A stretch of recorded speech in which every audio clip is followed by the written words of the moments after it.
अच्छा चोरन चोर बेवजह रोजे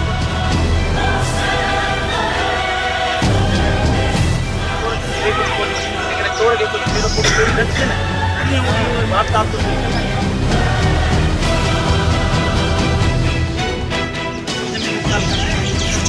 पसंद या ये बड़ी पसंद आता है।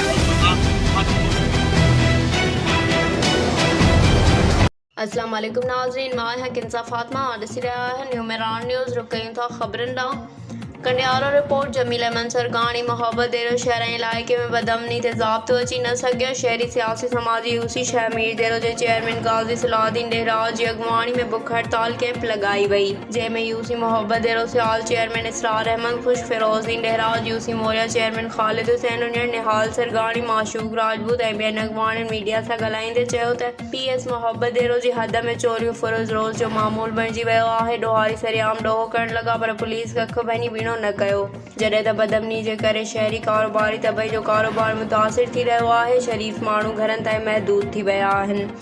अॻवान इल्ज़ाम हणंदे चयो त DSP कंडियारो अब्दुल मजीद आराई जी नाअहली करे असांजे इलाइक़े जो अमन अमान ख़राब थियो आहे।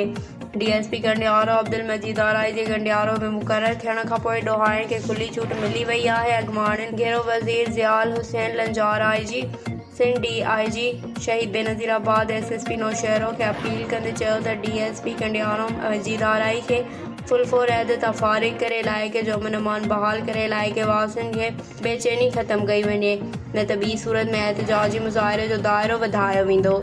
वधीक ख़बरनि ऐं अपडेट्स लाइ ॾिसंदा रहियो न्यू मेरान न्यूज़।